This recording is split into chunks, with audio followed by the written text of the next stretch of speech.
योग और आध्यात्म प्रेमी सभी भाई बहनों को मेरा सादर प्रणाम। आज मैं आपके समक्ष सदियों से मनुष्य के जहन में रहने वाले एक अजूबे और सबके मनोभाव में रहने वाले सवाल और उसके आंसर के बारे में योग और आध्यात्मिक तरीके से आपके सामने समाधान देने जा रहा हूँ।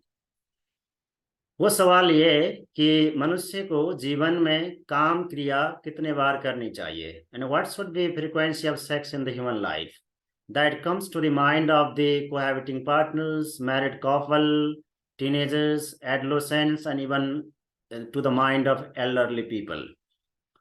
तो इस सवाल के साइंटिफिक यानी बायोलॉजिकल, साइकोलॉजिकल और साइंटिफिक स्पिरिचुअल आंसर देने के लिए हमने एक प्रोग्राम डिज़ाइन किया है।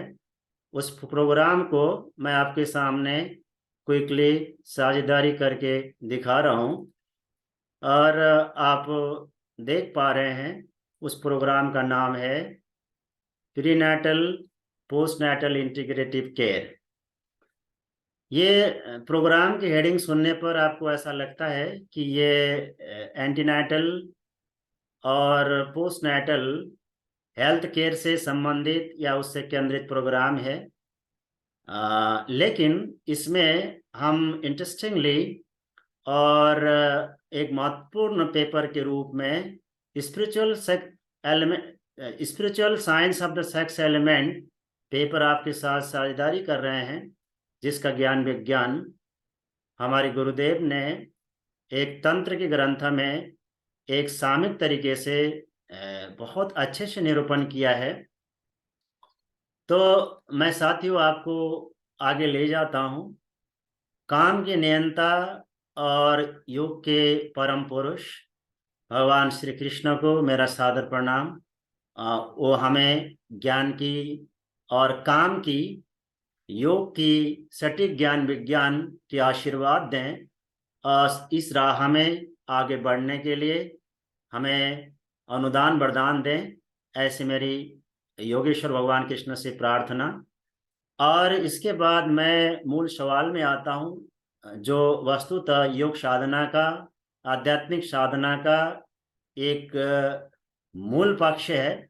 जो व्यक्ति काम के ज्ञान विज्ञान, काम के शुद्धि सिद्धि और रूपांतरण ऊर्ध्वगमन की साधना को जानता है, वही जीवन में लौकिक और मूल रूप से आध्यात्मिक जीवन में एक सफल व्यक्ति बन सकता है।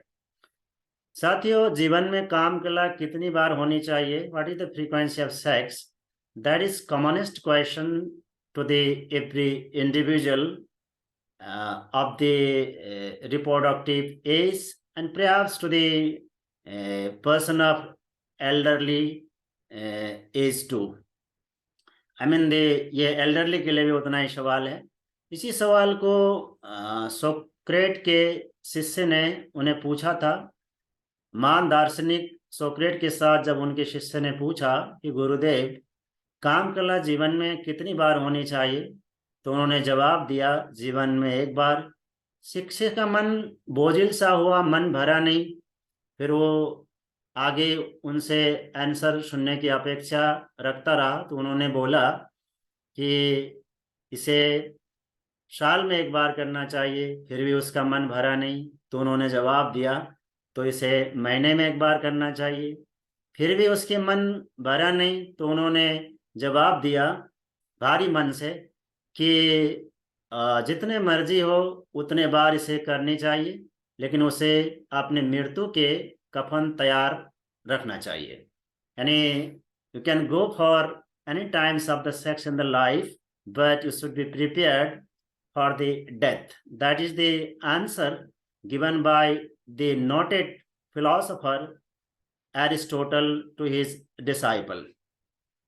अब मैं इसको आपको योग, आयुर्वेद और मॉडर्न साइंस के हिसाब से आपके सामने साझेदारी करता हूँ। जो हम भोजन करते हैं, भोजन जब पचता है तो हम उसको रस कहते हैं। यानी the essence of the digestive food is called the रस धातु। and Ras Dhatu gets converted into blood. This is called hematocrit. And Rakta Dhatu, that is in fact blood, and blood gets converted into Mangsh, that is muscular tissue, and muscular tissue gets converted into adipose tissue. Adipose tissue gets converted into the cartilage and skeletal tissue. Finally, it gets converted into bone marrow, and lastly, the bone marrow nerve tissue and the bone marrow gets converted into male and female reproductive tissue, जिसको हम वीर्य कहते हैं, या वीर्य का मतलब केवल सीमन नहीं होता, that stands for both male and female reproductive tissue and आपको सिक्रीशंस। तो ये फिजियोलॉजिकली पूरी साइकिल पूरा करने में 30 दिन 24 मिनट लगते हैं। तो आप ये समझ सकते हैं the duration for the conversion of food essence into reproductive fluids and secretion is 30 days 24 minutes। जो हम भोजन करते हैं 40 शेर भोजन से, यानी आप समझ सकते हैं 40 शेर का मतलब लगभग होता है 37.32 किलोग्राम। एक शेर 933 ग्राम बराबर होता है।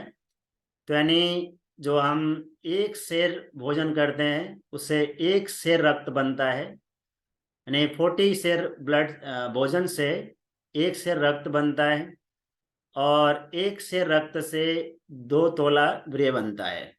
अब मैं थोड़ा मैट्रिक सिस्टम में आपको समझाऊं, यानी 37.3 केजी फूड से 933 ग्राम ब्लड बनता है, और 933 ग्राम ब्लड से 2 तोला वीर्य बनता है। तो 1 तोला में लगभग 11.6 ग्राम होते हैं। तो इससे आप अगर कैलकुलेट करें तो हमारी 37.3 केजी फूड एसेंस का सार 23.3 ग्राम वीर्य है। That is reproductive tissue, reproductive secretions in male and female। और आप और मजेदार बात सुनिए, 40 ग्राम भोजन से 1 बूंद रक्त बनता है, और 40 बूंद रक्त से 1 बूंद रिप्रोडक्टिव फ्लूइड बनता है। रिप्रोडक्टिव फ्लूइड में कैल्शियम, फास्फोरस जैसे जीवनदायिनी शक्ति होते हैं, जीवनदायिनी तत्व होते हैं, जो हमारे बायो इम्यूनिटी और साइको इम्यूनिटी को बूस्ट करने में और बरकरार रखने में सहयोग करते हैं। तो इससे आपको पता चला होगा कि हमारी जो सेक्सुअल फ्रीक्वेंसी है महीने में 1 बार होना चाहिए।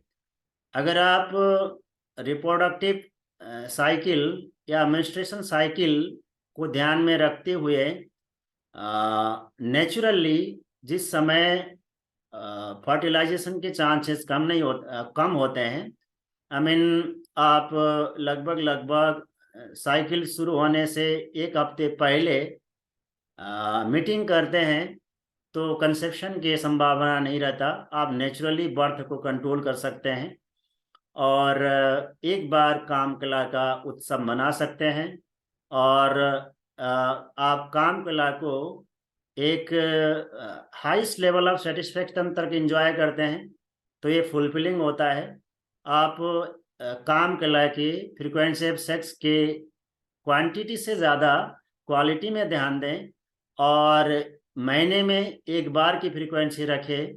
तो ये आपके फिजिकल हेल्थ, मेंटल हेल्थ के लिए सहयोगी हो सकता है। और बाकी अगर आप आध्यात्म के मार्ग में, साधना के मार्ग में आगे प्रगति करना चाहते हैं, अंतर जगत की यात्रा में आपको आगे बढ़ना है, तो आपको काम ऊर्जा का ज्ञान ऊर्जा में रूपांतरण और ज्ञान ऊर्जा का चेतना में रूपांतरण करने की साधना अभ्यास पंचाग्नि साधना के साथ जोड़ना चाहिए, उसे करना चाहिए। तो मैंने आज आपके साथ इतनी बातें साझेदारी करी। मैं आशा करता हूँ कि ये आपको एक तरह की जो मूल जिज्ञासा है उसको समाधान देगा। मैं समझता हूँ आज के समय में, और आज के समय में जो काम कला की बात बताई जाती है उसके दृष्टिकोण से आपका मन नहीं भरा होगा। मैं अगली बार आपके सामने उपस्थित होऊंगा कि जो मॉडर्न रिप्रोडक्टिव बायोलॉजी है और सेक्सोलॉजी है उसके हिसाब से काम की क्या फ्रीक्वेंसी होना चाहिए, मॉडर्न पर्सपेक्टिव इसका क्या है, वो बात आपके साथ साझेदारी करने के लिए। वस्तुतः काम कला की फ्रीक्वेंसी का जीवन में यही फैक्ट है, यही आपकी जीवन में बायो इम्यूनिटी, साइको इम्यूनिटी और खुशियों को बरकरार रखने में सहयोगी एक क्रिया पद्धति है। आप सभी को पुनः सादर प्रणाम। Thank you very much.